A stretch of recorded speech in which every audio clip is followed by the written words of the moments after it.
존경하는 국민 여러분, 우원식 의장님과 선배 동료 의원 여러분, 저는 서울 광진을 국회의원 고민정입니다. 오늘 본회의에 상정된 초중등 교육법 개정안은 AIDT를 의무 사용해야 하는 교과서가 아니라 교육 자료로 규정해서 학생과 선생님들에게 자율권을 주자는 내용입니다. 그리고 앞서서 반대 토론과 관련돼서 여러 가지 말씀을 주셨는데 몇 가지만 좀 짚고 넘어가면 첫 번째, 갑작스럽게 교과서 지위를 박탈하고 있다? 거짓입니다.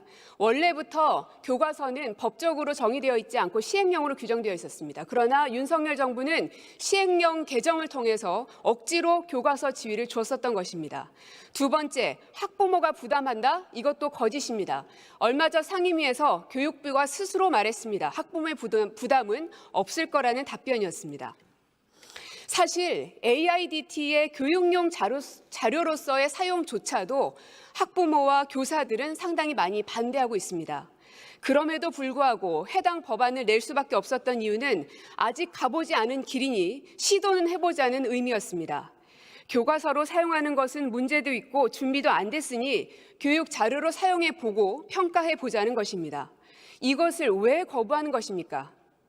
지금까지 교육부의 무리한 행태는 마치 계엄령 선포처럼 도를 한참 넘어서고 있습니다. 현재 AIDT는 선생님처럼 학생이 모르는 것을 가르쳐주고 끌어주는 생성형 AI가 아닙니다. 시중에 나와 있는 디지털 학습지처럼 단순 문제풀이 학습에 불과합니다. 이런 것을 초등학교 3학년 학생들에게까지 적용한다는 것은 아이들을 문제풀이 기계, 오로지 입시만을 위해 살라는 것이랑 똑같습니다. 심지어 이 학생들은 코로나19 장기화에 따라 정상적 수업을 받지 못하면서 학습권 피해를 받은 바 있습니다. 이에 따라 문해력이 떨어지는 것으로 파악돼 우려를 자아내고 있는 실정입니다. 그런데 왜 이 아이들을 이중의 고통 속에 떠밀려는 것입니까? 교육부는 세계 최초를 계속해서 말하고 있지만 세계 최초인 이유가 있습니다. 그 어떤 나라도 효과성이 검증되지 않은 신기술을 뇌가 폭발적으로 발달해야 할 어린 학생들을 대상으로 실험하지 않기 때문입니다. 심지어 핀란드, 스웨덴, 미국 일부 주에서는 문해력 저하에 따른 학습 성과 저하 및 학습 장애 문제에 직면해서 매몰 비용을 감수하고 종이 교과서 정책으로 돌아섰습니다. 아이들은 국가가 일방적으로 실험해도 되는 실험용 대상이 아닙니다. 심지어 교육부의 정책 추진 과정은 부실하기 짝이 없습니다. 새로운 정책을 도입할 때 늘상 진행하는 연구 용역도 제대로 한 적이 없습니다. 왜냐? AIDT가 시중에 없었기 때문입니다. 내년 3월에 도입한다면서 실물은 12월이 돼서야 학교 현장에 공개됐습니다. 그러니 효과성 검증을 위한 연구는 전무한 게 사실입니다.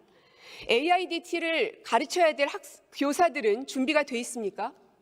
아닙니다. 지금까지는 실물이 없었기 때문에 교사 연수도 이제 해야 하는 상황입니다. 지금까지는 다른 명목으로 교사들이 연수를 받긴 했지만 심지어 그 연수를 다녀온 교사들조차도 무려 94%에 달하는 교사들이 모두 반대하고 있습니다. 왜 그러겠습니까? 학교 인터넷망은 안전적 구동이 가능합니까? 그렇지 않습니다. 왜냐? 지금 설치하고 있습니다. 이뿐이 아닙니다. 구독료에 들어가는 예산은 수조 원이 들어갈 것이 불보듯 뻔합니다. 현재 정부가 협상하고 있는 가격이 4만 원대라고 합니다. 그러나 업체가 제시하는 가격은 최대 11만 원까지 부르고 있습니다. 이 가격은 한 과목의 가격이고 과목 수와 학년 수가 늘어나면 구독료는 천문학적인 숫자로 불어날 게 뻔합니다. 에듀테크 기업들에게 왜 이런 막대한 국가 예산을 매년 안정적으로 들이부어줘야 됩니까? 이제 막 시중에 나온 제품을 준비도 안 된 교사와 학교에 막대한 예산을 쏟아부으며 해야 할 이유가 무엇입니까? 더 이상 현장의 혼란과 붕괴를 이대로 두고 볼 수는 없습니다. 지난 수개월 동안 민주당을 비롯한 야당, 교사와 학부모들은 교육부를 상대로 해서 무리한 추진에 대한 반대 의견을 명확히 해왔습니다. 그러나 교육부는 계속해서 출판사 걱정은 그토록 하면서 교사와 학부모, 야당의 의견은 묵살하기 일쑤였습니다. 교사와 학생들을 위해서 단 한 번이라도 경청하고 귀를 열어주고 함께 의견을 나눠본 적이 있습니까? 필요한 정책도 설익은 채 추진하면 얼마나 큰 사회적 비용을 치러야 하는지 의료 대란 사태로 경험한 바 있습니다. 제2의 의료 대란, 교실 대란을 막을 수 있도록 본 개정안에 찬성해 주실 것을 간곡히 부탁드립니다. 고맙습니다. 그러면 초중등교육법 일부 개정 법률안 대안을 의결하도록 하겠습니다. 투표해 주시기 바랍니다.